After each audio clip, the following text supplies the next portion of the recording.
Hey everybody, this is Jack Hammer. Hey, welcome. This is the Throwback 49ers Throwback Show. We've been gone for a little while, Suneil. Good to have you on Yeah, board man. back. It's the Sorry about it. throwback of the Throwback Show. That's right. Throwback of the throwback. We had a run in all the way through the start of the season, and then some schedule changes came up and didn't work out for us. And it wasn't your fault. That was on my end. But it's great to have you on, man. I've always had a lot of fun talking with you, and it's good to get this thing rolling again.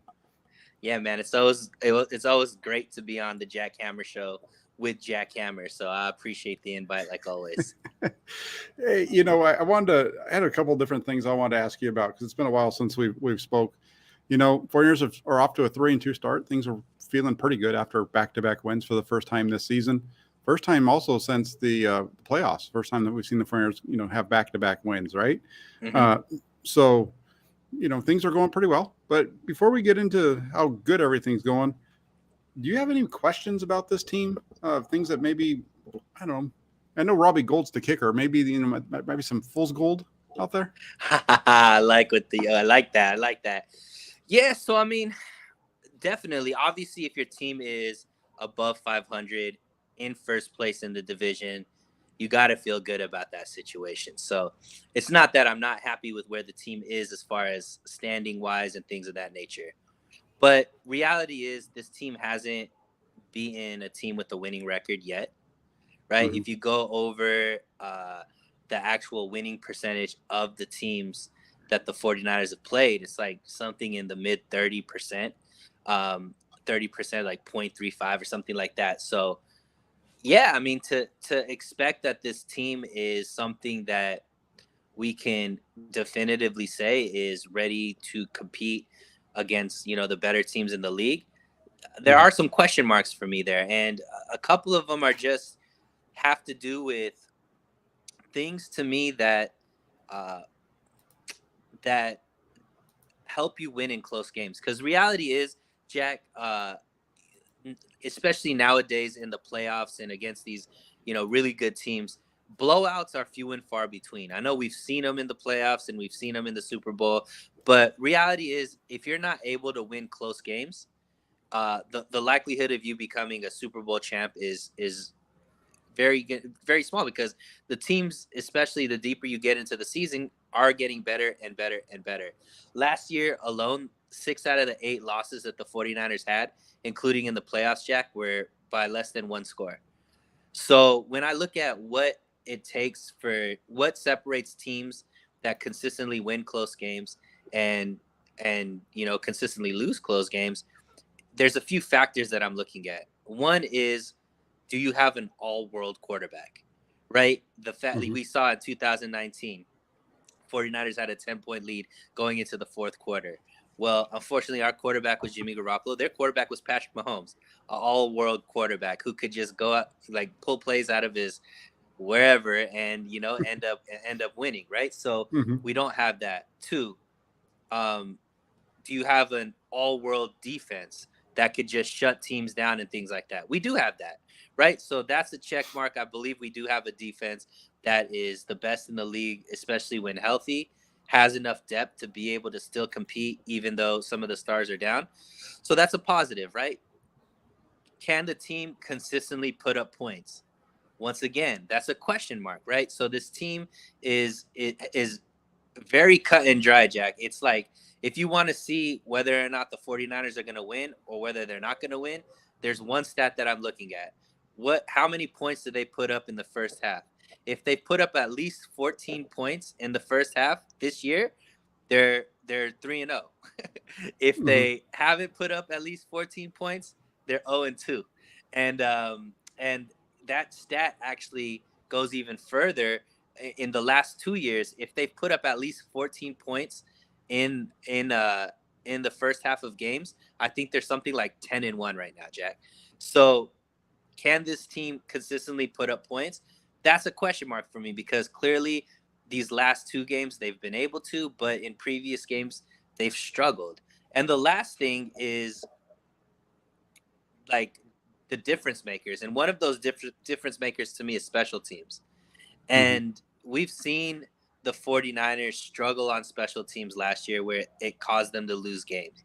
And that was a big contention this offseason is this front office said, we're going to make sure that our special teams is better, to the point they fired or they let go or let the old special team coach go, bring in Brian Schneider, who's known to be a good special teams coordinator. They gave him, we all saw that press conference where they basically said all of Brian Schneider's top rated special teams guys, they brought onto the squad, right? Whether it be Ray McLeod, Oren Burks, and George Odom. But when you look at this actual special teams, Jack, they're not better in any statistical category than they were last year. They're actually worse, right? We've already seen, the starting field position is worse this season than it was last season by a little bit. They were better at opposing team starting field position, but I haven't actually looked at the stats from last game, and we saw there was 2 kickoff returns that went for big yards, that they allowed to go for big yards. One that led to Robbie Gould getting injured, right? And then we've already seen 2 blocked field goals and a missed field goal, and we're only 5 games through the season. So to act like this special teams isn't a huge question mark, and especially when against the better teams, the games are going to get close. I'm extremely worried about this special teams being an actual weakness than an actual strength. And that's one thing I've been talking about it on my channel.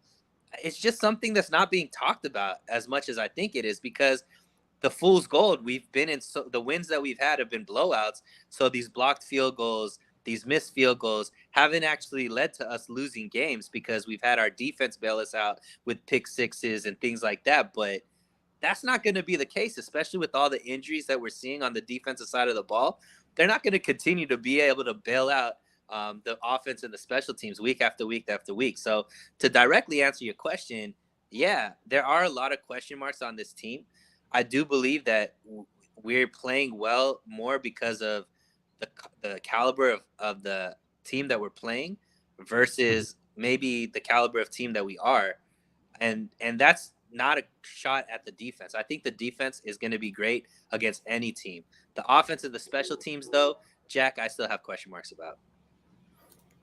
Yeah, and you hit on a lot of different things there, and I agree with you on pretty much everything you've said in terms of that. Special teams was one of the big things coming into this year, and we've seen cracks in the special teams for sure. We haven't their kickoff, their kickoff return game, I don't think has improved. I think it's still not very good. I don't know what the numbers are exactly on their kickoff return, but it's still, usually when they're returning a kick, it usually doesn't get past the 25, which was what we saw happen repeatedly last year. You talk about the 2 big kick returns we saw last week, which was why Robbie Gould was injured and had to miss the second half, part of the second half of the game, and why, Mitch Wishnowski was out there kicking field goal and yanking it to the left on an extra, I think it was an extra point, so I don't think the special teams has really done much of anything to say that group has improved. For sure. I'm with you on the special teams. I think, you look at I like to always look at the drive start stuff. And the 49ers defense has the 12th best starting field position in the league at their own 27. So that's the 27.3 yard line. That's actually, that's not the 12th best. That's the opposite. The opponents have the 12th best against the 49ers. So that would put the 49ers at the 20th best, right? So they're 20th best in their own starting field position, and they're 20th best in where their opponents are starting. That's not good. And I think, some of that, a lot of that I think is attributed, it's early in the season, but it's also attributed to these kickoff returns, because I don't think last week was the first time we've seen them. It's happened a couple of times now. At least it happened in another game. I don't recall exactly which one it was, but I know there was another game where there was a long return that was given up. So there's definitely it's special teams has been an issue for the 49ers more than I think any of us really were expecting, based on the amount of time they spent trying to upgrade that. I also agree with you when it comes to the need for the defense to score points, and that's not going to continue. We saw that against the Rams, and we saw it again last week, where 2 tight games. It was an 8-point game in both weeks, wasn't it? No, not 8, because it was 10-3 last week, and they picked it off and ran it back. And the week before, it was 17-9 late in the fourth quarter when they had the pick by Hufanga that blew that game open. But you can't count on those things. And the offense, I think, has moved the ball well, but for whatever reason, they're not scoring as well as they're moving the ball. They're not putting balls on the ball into the end zone enough. And so I think that's an area that they need to really look at. And another area that I think is, I don't know if it's fool's gold, but it's definitely a question mark as we move into week 6 is the quarterback spot. We know Jimmy Garoppolo has played well the last 2 weeks. I think we would both agree that he's played well. I think he played better against Carolina than he did against the Rams, which was way better than he had played the week before that. And then, he had the 3 quarters against Seattle. But I feel like he played good last week, better than the week before. And the numbers kind of show that, reflect it. Kind of what's your thought around Garoppolo? Because for me, I think we're in a situation where we're going to sit here all year long, and it's going to be waiting till basically the conversation all year long is going to be, when is the other shoe going to drop?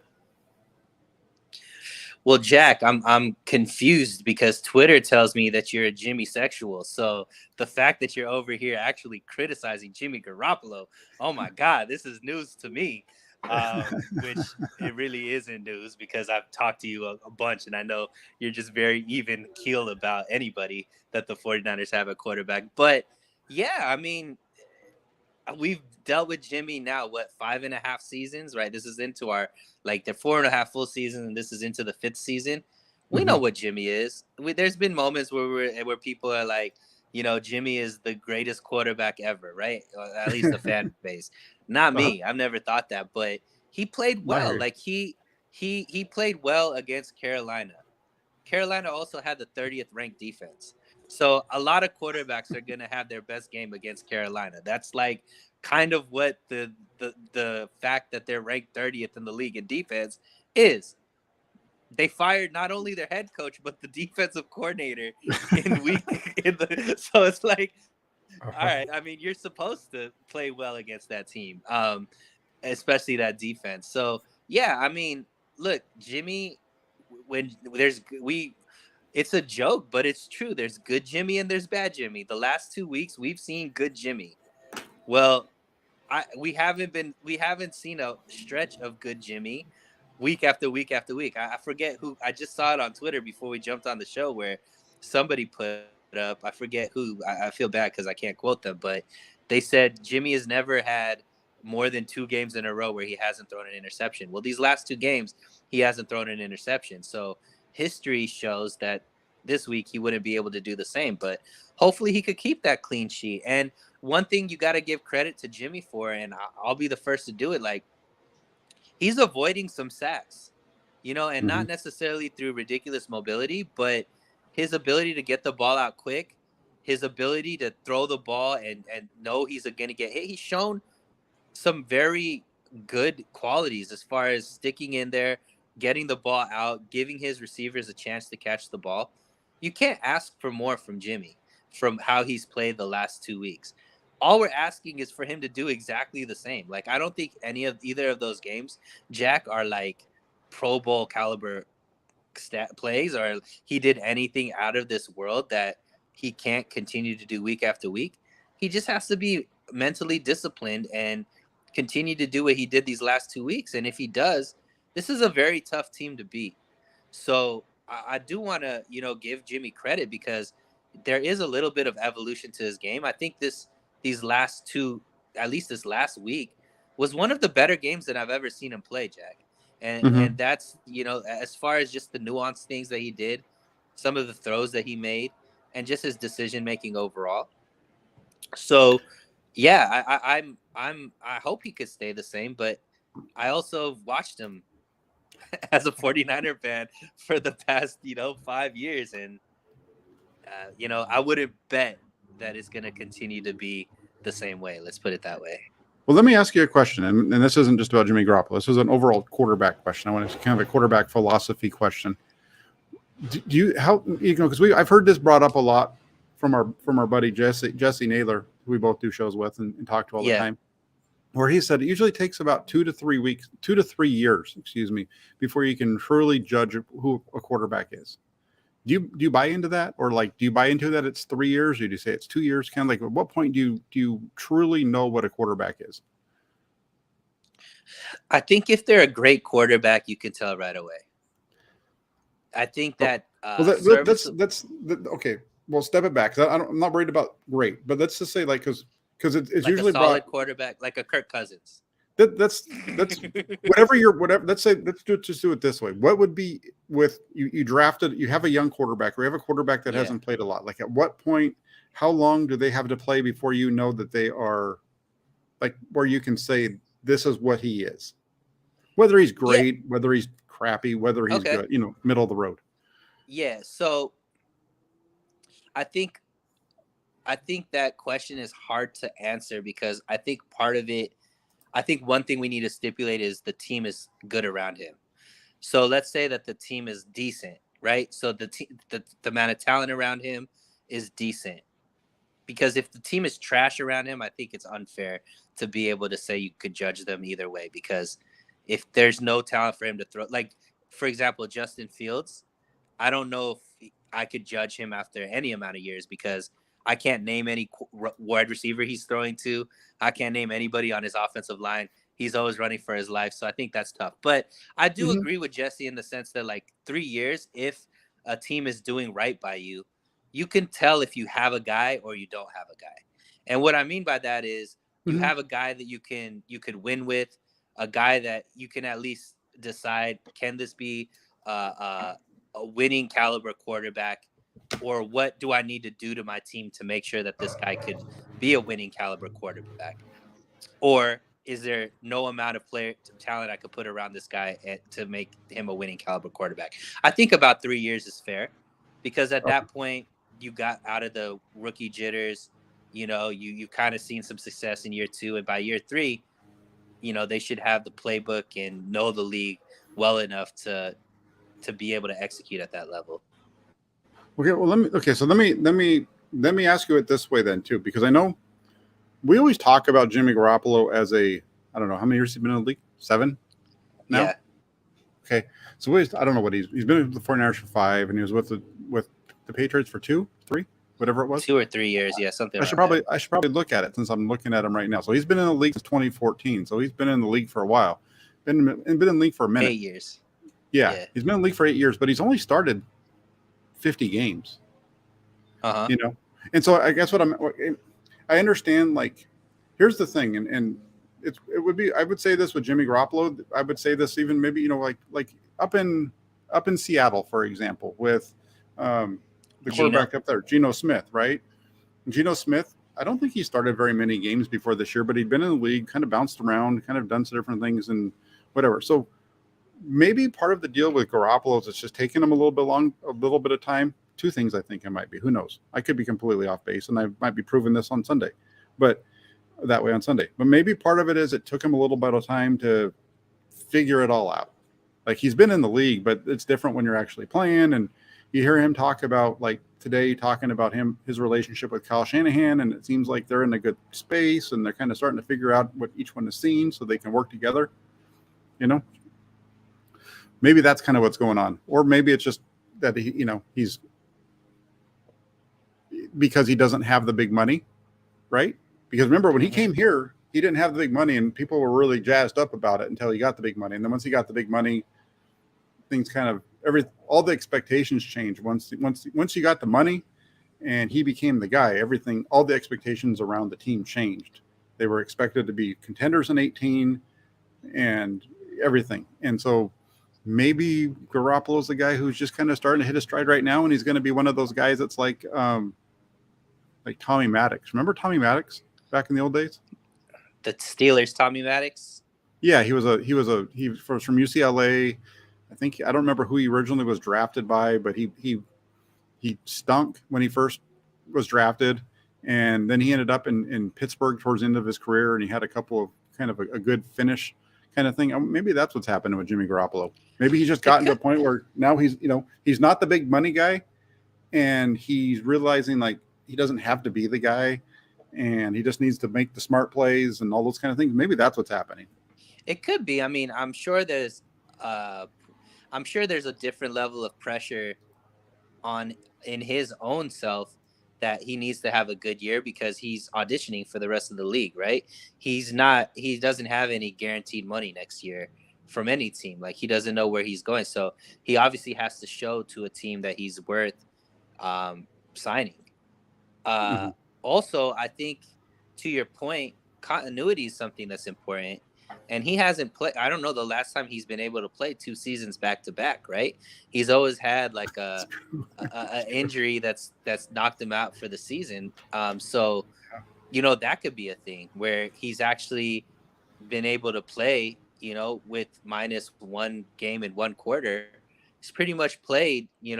Back to back seasons for the first time in a long time. So maybe that helps. But I think I would hold off Jack till I see him against a really good defense, because the reality is the Rams, I guess, are considered a really good defense, but I tend to throw them out because the 49ers just always play well against the Rams. They just know how to play the Rams. But Carolina had the 30th ranked defense. I think Atlanta is going to be middle of the pack. When he starts playing like a defense that's a top 10 defense, that's when we could say, okay, he's gotten a lot better, or he's still the same old Jimmy, because we do have to talk about the level of competition. Which teams has he looked the best against? Seattle, terrible defense. The Rams always dominate, and Carolina, terrible defense. So the other two defenses he didn't look very good against. So we got to take that into perspective. No, and that's true. And that's when that was one of the things, like with the Denver game, when I kept hearing everybody say, oh, they're going to blow them out. This is going to be they're going to dog walk them and all this kind of stuff, all the different stuff I was seeing. I'm like, whoa, are you guys paying attention? Like, have you guys watched Denver at all? Like, I understand their offense is not so good and they're struggling on that side of the ball, but that defense is pretty good. And they've shown that since they played the 49ers, they've shown that they've been pretty good on defense. Against some other teams. I know the Colts aren't very good, but they've done a pretty good job. They also held Derek Carr, I think, to under what Garoppolo put up against them as well. Difference was they didn't turn the ball over as much, meaning the Raiders. But no, there's a lot of truth to what you're saying, and I'm kind of in that boat with you in terms of I think we can. I'm not ready to be like Jimmy's figured it out, because that's kind of what you're seeing. People be like, he's figured it out, but I'm not sure if I'm on that yet. But you said something that I hadn't even thought about, which I think makes a lot of sense. Is this is the first time that he's ever started a season, like multiple games and back-to-back seasons? That was a really good point. See, that's why I have you come on, because I learned something from you every once in a while. And that was a good one right there. That was a really good one, because that is a very solid point. Yeah, I mean, there's Continuity. always something to flow, and he talks about it a lot, like being in his flow and being able to build momentum and all that kind of stuff. And he obviously was rehabbing an injury this offseason, but he didn't miss, I guess, meaningful playing time for the first time in back-to-back seasons, where that hasn't been the case previously. So I think that's probably why you can see him getting to like a quicker start maybe, and being able to have some success against teams that he should have success over, which hasn't been the case in previous years where he's started out the season, because it's usually been over a year of not playing football, right? Whereas now it's been just a few months of not playing football. Let me do something else. Because I saw this on Twitter today. So let me put something else into perspective that you just mentioned about his lack of training camp with the team this year. Somebody put on Twitter about how, he was asked about Charvarius Ward, and he said, and Garoppolo said, I didn't get to see much of him in training camp, but he looks pretty good out there. And it was like, kind of meant to say like Garoppolo, how he wasn't even able to practice, kind of like what you're saying. Do you know that in the entire preseason, like in training camp, Charvarius Ward there was only 10 practices that Charvarius Ward was on the field that Jimmy Garoppolo wasn't there. And the reason I said is because Charvarius Ward, remember, he got hurt early. He didn't practice that much. So he missed almost all of training camp as well. Right. Jimmy Garoppolo signed at the same time that Jimmy Garoppolo's return to the 49ers coincided with Charvarius Ward's return to practice. So I looked it up today. It was 10 practices that they had gone through before Ward went down with the injury. So, I guess what I'm trying to say is, yeah, there's a little bit of, he didn't really get to go through the training camp. And so he's kind of doing that now, but it's at the same time, he's on a team where all the plays are the same plays that they've run ever since he got here in 2017. I know they might add some things here and there, but the base is already there, and he's playing with guys that he's played with since 2019. There's a couple of new faces, but he's throwing the ball to Deebo Samuel and Brandon Ayuk and George Kittle, all guys that he's played with for 3 years or 2 years, So a lot of familiarity there. Maybe that's what we're seeing. Maybe we're seeing some familiarity from him. And maybe we're seeing the last piece is, I don't know if you heard this, but John Lynch was on KNBR a few weeks ago, and he talked about when they told Jimmy Garoppolo that they made a trade and they were going to be bringing in a quarterback. Did you hear that? And John Lynch said that Garoppolo told them they were making a mistake. Mm-hmm. Did you hear that? I missed that part, but yeah, go ahead. Okay. No, so maybe there's a little bit of a chip on his shoulder where he's like, you know what? You're stuck with me. I'm stuck with you. I'm going to go out there and I'm going to show you now that you made a mistake. Maybe that was partly a little bit last year because you saw that occurring too in the press conference, but maybe that's rolling over to this year too. Sure, there's a little Willie Beeman in Jimmy G right now. Like, he obviously is like, whenever you sign me, waive me, or try to trade me, whatever, like, I'm going to be worth 10 times as much as I was before, so I'm sure there's a little Willie Beeman in Jimmy G right now, but yeah, and he should, like, whatever it takes to motivate him, like the fact that this is what he's capable of, and like I said, capable of, to me, I think still it's more of a product of the competition versus Jimmy, like, really playing out of his mind. Like I said, I'm not going to believe it till he's doing this against, like, the Philadelphia Eagles defense or the Baltimore Ravens defense, or, one of these top rated defenses. If he's still slanging it like he did against Carolina, against the Eagles, then I'm going to be like, all right, this is a different Jimmy, but he's 3 weeks removed from walking out of the end zone for a safety. So it's like how quickly we forget that, what Jimmy is capable of, to be like, he's figured it out. And I know that's not what you're saying, but like some of these guys on Twitter, it's like, that was literally less than a month ago, like less than 21 days ago. Yeah. Jimmy G was scoring more points on a safety than he was, on offense in the second half. So it's like, you gotta put things in perspective. And, I know it's overreaction Mondays and overreaction over a win and overreaction over a loss. But reality is, I think Jimmy's still the same Jimmy. And, if you don't believe me, just rewind 3 games ago. Well, and, watch Jimmy play quarterback in. We don't have to do that. I mean, we're going to see it as it plays out. We're going to see how it plays out, right? We're going to see, because maybe again, I think Denver was a better team than people are giving it credit for. Sure. And I do in that game, Jimmy Garoppolo played.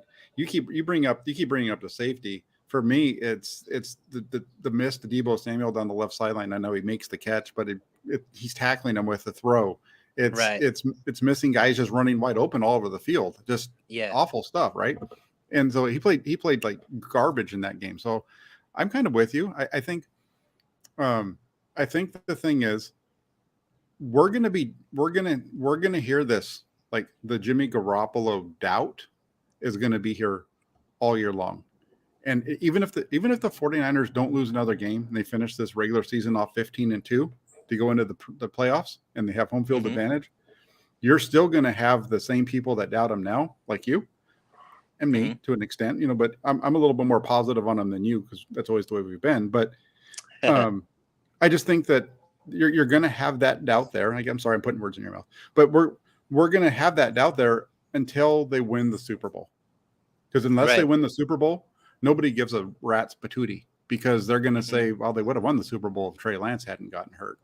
Right. It's the same. It's the easiest excuse. It's the easiest excuse. Well, and I saw it on Twitter today, and somebody responded back to the stuff that I had put out for that Steve Young said last night. I tweeted it out, and he responded, and he's like, hey, I've always liked Jimmy Garoppolo. I think he's a good guy. I think he's a decent quarterback, but, and he just he can't win the big game kind of thing. And I thought about it for a little while, and then I responded back to him. I was like, it's funny, like reading what you just said now, because when I first saw it, I just kind of blew it off. And then I kind of kept going back to that what he was writing. And I finally, when I responded back to him, like, it's funny because as I read what you're writing and I really like absorb what you're saying, it strikes me to understand, to realize that what you're saying about Jimmy Garoppolo is the same thing that 49er fans were saying throughout 1991, 1992, and 1993 about the guy who was saying that he would tip his cap to Jimmy Garoppolo, because that was all. I'm not trying to say that Jimmy Garoppolo was Steve Young, but it was that's exactly what you're saying, bro. Like, stop that. Hey, Jimmy Garoppolo, I mean, look, is the next. Jimmy Garoppolo is actually the next Nick Foles, but we'll save that for another discussion. Well, here's the thing. I think where the difference is between Young and Jimmy, right? Because you can look at overall winning the big game and all that kind of stuff, but there are multiple games that you watched it, like you were there, where Steve Young was the reason why that team was winning games. There was like games where Steve Young put the team on his back and they won games because of Steve Young, whether they were regular season games, some playoff games. Like, there was never a game where you looked at it and said Steve Young is the weakness. Steve Young is the reason why we can't win this game. There was things that he didn't execute enough, and maybe the level of competition that he was playing was a little bit better. The teams that he lost to, for the most part, ended up winning the Super Bowl, right? It wasn't like he was losing to create like bad teams. And that's the same to be said for Jimmy as well. Usually the team he loses to in the playoffs ends up winning the Super Bowl. But I think that we can say, I don't think there's anybody that's like, Jimmy Garoppolo is the reason why we win these games. I think people say, hey, we don't win games unless Jimmy Garoppolo is our quarterback. But I don't think anybody's like, see, that's why we won the game, because Jimmy Garoppolo did that. It was more just like, he's better than Nick Mullins. You know what I mean? So like I don't think I ever would have thought that about Steve Young. Yeah. No, I don't. You're right. You're right. Having, I'm old enough. I need you to say it with more confidence. This is the Throwback Show. Let's put it in perspective. Jack, you're the guy I go to. You're the guy I go to for 49ers historic accuracy. And you're over here questioning whether Steve Young's in the same caliber as Jimmy G? No, I'm not questioning. That's not what I'm saying. Okay. What I'm saying though is, like, for me, like, it's a harder question. It's a different question. Like, I'm going to answer that question different than somebody that was a Steve Young fan, right? Right. Because you were a Montana guy. Because I was a Montana guy. So for me, so like right now, like if we were to put it in terms of now, I would be like, let's just say yes, right? I'm not putting words in your mouth, but I'm saying, like, you would be a Trey Lance guy, and I'm the Jimmy Garoppolo guy. So it's like back in those days, you were the Steve Young guy and I was the Joe Montana guy. It's kind of the same kind of a thing, Yeah. Whatever. And you're right in that the only time that I ever felt that way with Steve Young really was against the Cowboys. It wasn't against anybody else during the season. It was just, can he get over the Cowboys? Because the Cowboys were the dominant team, and I probably didn't even really feel that way until after he lost in '92. The first time, because in the first NFC Championship game, was really interesting. I know we've talked about all these things. We probably didn't even talk about that when we were doing all of our stuff. But like in that '92 championship game, they had a play right in the beginning where he hits Jerry Rice down the middle of the field for a touchdown. But I think Guy McIntyre gets called for a hold. And so it comes back and they don't score. And then the game just kind of disintegrates as it goes through, little things here and there, like kind of what we see with this team now, just little things kind of adding up to a loss, even though they were probably the better team so much. And it kind of happened in that game. And then he throws another pick later on and all these different things start to happen. But we've seen that with Jimmy Garoppolo too, right? In a way, we saw it in the NFC Championship game in Los Angeles. Instead of him hitting hitting the deep ball down the middle for the touchdown and it being called back because of a penalty. He just missed the throw. You know what I'm saying? We've seen that multiple times. No, we have. It's usually, I'm saying there's a big difference between. There is. No, there's a big difference. Hitting the throw and then it be called back by a penalty versus just missing the throw or missing the throw that could have led to the team winning because he underthrew it or angled him out of bounds, stuff like that. So that's where I think the biggest difference is. I think what I'm trying to say is I think like in 92, when people like me who were against Steve Young, we weren't looking at it from the fact that, well, he hit the throw, but it was somebody else that screwed it up. You know what I mean? Right. So we were a little bit harder on him than we needed to be. And Jimmy Garoppolo has blown it. And there's no two ways around it. When they've gotten to the playoffs, he's mediocre at best, you know? Yeah, I think obviously, and I would say that probably you could say for Jimmy too, his criticism is harder than it should be because at the end of the day, the easy scapegoat is the quarterback. There's usually other reasons as well that get ignored because it's easier just to blame the quarterback. And I think Steve Young definitely was just blamed because he was the quarterback when that team didn't do enough to win. But I think most people, and I don't know, maybe not, but I think like a lot of people still felt like Steve Young could win a Super Bowl. Like, I don't think people thought that he wasn't capable of winning a Super Bowl, where I think for the most part, most people think Jimmy Garoppolo can't win a Super Bowl. So I don't know if that's the same way that you felt. But for me, I always looked at Steve Young and his athleticism, his accuracy, his leadership, all that kind of stuff. You're like, there's nothing wrong with him. It's just the team hasn't won. But I don't think it was because of the way I ever felt it was because of the way Steve Young played, whereas I do feel that way about Jimmy. Yeah, no, I hear you. I'm with you. I had something that when you first started talking, I had something like a really good response, like take that I wanted to put out there for everybody. That's why I go long-winded, so I make you forget anything negative about Steve Young, because he is my favorite player, and it's blasphemy what you just said. I've got to say this: there's nobody that Andrew says it over here. He says that Steve Young talks too much, and as I've said that, I remember what my point is, and I'll get to it in a second. But there is nobody that I'd rather listen to talk about 49er football when it comes to an ex-player or an analysis of the 49ers outside of the people that cover the team than him. And it's because he's played in the NFL. He's won the Super Bowl. He's played for Mike Shanahan, so he kind of knows what's going on. He sat in the meetings and talked with Kyle Shanahan, and this is a guy who says, I want to play for him. I want to play for Kyle Shanahan. I wish I could, if I could come, I want to go out there because I know that he's like, I feel I'm whatever age is right now. He's like, I feel like I can go out there and dominate right now because all the answers are given to the quarterback in this offense. Mm-hmm. And so I love listening to him talk. So there's that. Yeah. And I think he's tapped in a different way than other players are. And even though maybe some things align, I don't ever really see him project. And where I do see other players from yonder years with 49ers tend to project a little bit. Whereas with him, I just genuinely believe what he says is the truth. He's not very wishy-washy. Yeah. And like TC says here, yes, Andrew, Young talks too much. Sometimes he keeps going back and forth, hella weird. But here's the thing.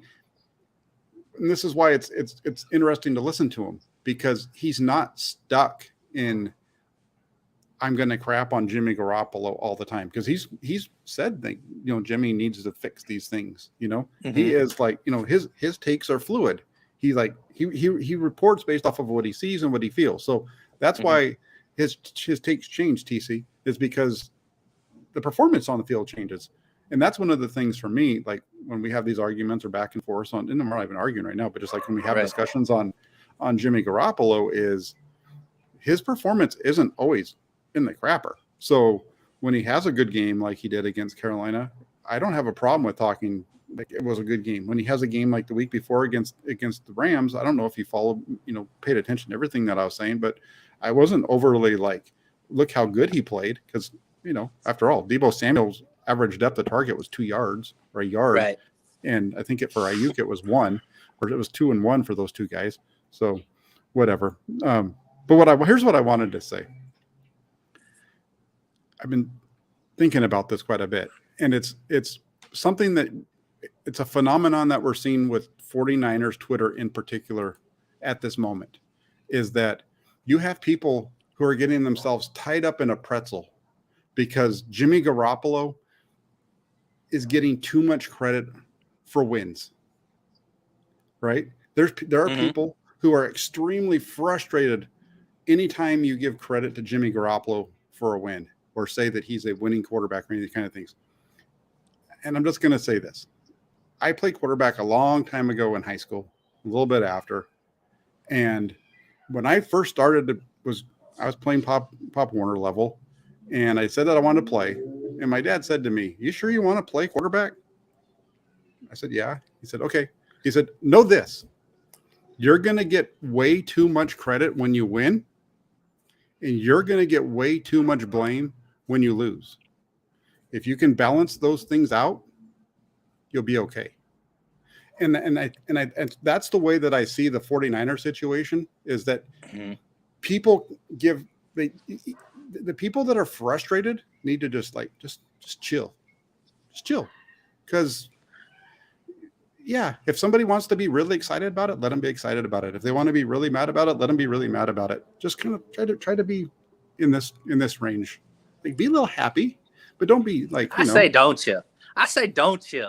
Go out there, be your angry self. Go out there and have fun. Look, at the end of the day, this is a game. You're no fun, man. Game. You are no fun. Get angry. If you don't want people to give Jimmy Garoppolo credit, go on Twitter and don't let them get away with it. If you feel like Jimmy Garoppolo is the Greek god and the best thing ever to happen to the 49ers, go on Twitter and make sure those Jimmy haters don't get away with it. I am instigating. Do what you got to do. Stay intact. Go subscribe to Jack Hammer. Go subscribe to So Real Sports Talk TV. We need you engaged. We need you to interact and be angry and be upset with our takes. Take it to Twitter. Get people to subscribe to our channels. Get people to like our videos. Like, no, whatever Jack just said, ignore it. Be angry. Be mad. If you see a video that angers you just from the headline, click it, watch it, put the thumbs up, write an angry comment underneath, and then share it with one of your friends to be like, "Can you believe this guy said this?" And then have him share it with his friends. That's what we need you to do. Get angry over this sport. That's my rant. That's good. That's almost as good as the guy who tried to say this week. No, I'm not even going to go there. No, that's fantastic. Like I gotta say, Twitter really quick, since you're going off. Twitter is a fantastic thing. You want to know why? Because you can just because somebody can make a comment about two quarterbacks and say that they can win big games when Garoppolo can't, and you can ask a question about what 2 games those guys have won that Garoppolo hasn't, and all of a sudden you're making a comparison between the 3. It's fantastic. It's fantastic when all you've done is ask a question, and the answer is there isn't one. No, the answer is get angry. Make sure you go subscribe to Jack Hammer Show. Make sure you go subscribe to So Real Suneil. Go get angry. Like the video. Subscribe to the channels. Write angry comments. Go subscribe to us on Twitter as well. Comment to those things as well. Like, get angry. That's all I'm just saying. Get angry because you're right and they're wrong. Man, Suneil, I love you in a totally different, a totally, kind of way. This is, you are hilarious, man. You are hilarious. Because here's the thing. Like I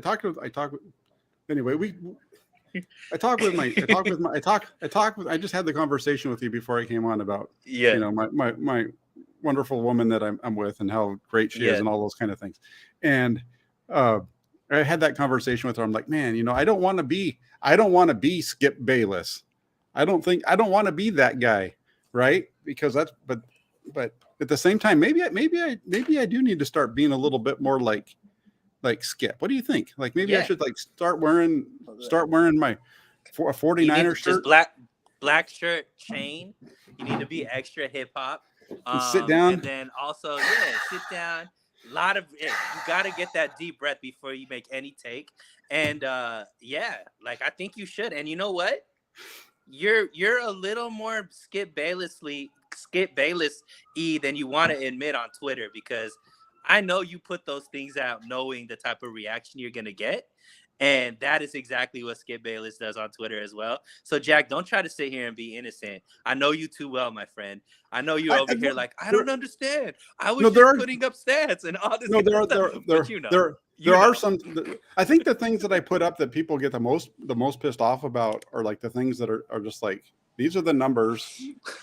The things that I put out there that I think people are really going to get mad about, they usually just don't, But the things that I think are like the most innocuous kind of stuff is when the people get the most angry. It's the weirdest thing. It's just like my channel here. I say it all the time. Like, I think people are going to really be interested in this, and then all of a sudden, it doesn't do good. And then I put something up that I don't think, I'm like, I'll just throw that out there and see that people see it.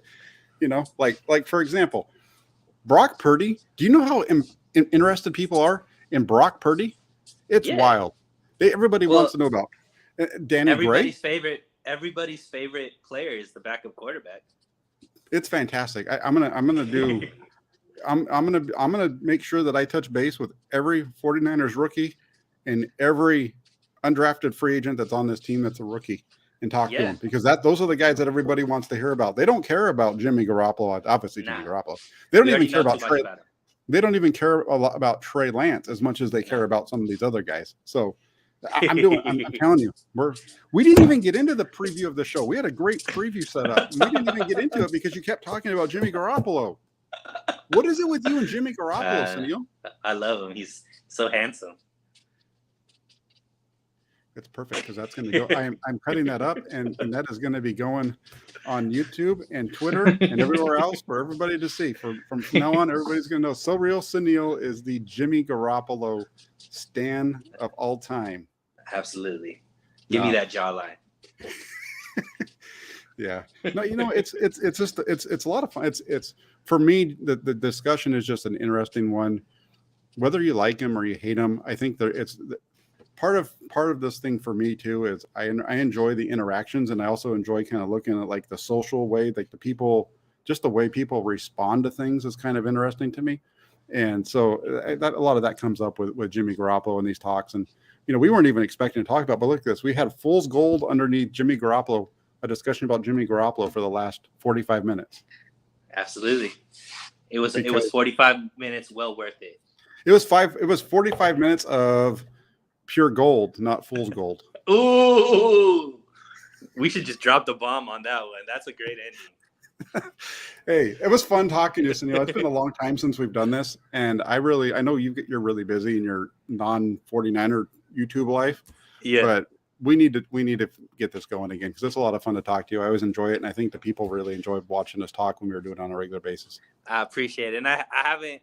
This is my first time on the channel since I hit 1,000, but I thank you personally, and privately when it did happen. But I do want to thank you on your channel as well, to all your fans. You guys, you were a big part of me being able to hit that milestone. You've always been there to support me and help my channel grow. So I appreciate you, my friend, and I'm always thankful to be on your show. So anytime you ask me if I can, I'll be on.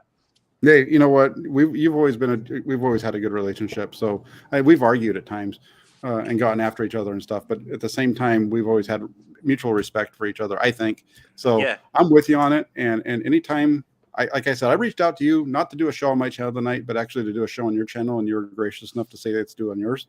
So we'll do this on a regular basis on one of our channels. So if you're following my channel and you're one of those guys that's over in the comment section, you subscribe to my channel already, make sure you're subscribed to Subreal Sports Talk TV. It's in the description next to Suneil's name. So make sure you subscribe to his. I'll make sure that if we're doing it over on his channel, you'll see it on my Twitter. If you follow me on Twitter, I'll make sure I put it out here on my channel as well here, so you guys know to get over there and check it out. So I don't want to finish it off just yet. I was going to, because Raphael 629ers was already put up my like and subscribe, but I got a super chat from Jay Guile real quick, and he says, Jack, as long as Jimmy Garoppolo plays clean, we can win. I agree. All right. So Neil says the same thing. Sexy jawline. We could win. Hey, that's the thing. Hey, just don't turn it over. Just be smart with the ball. Be a game manager, Jimmy. And Raphael 569ers. Member of the toolbox. That's why he's got that $sign next to his name. And I also got Matt over there saying he's interested in Mason and Gray just because he's curious what they can do.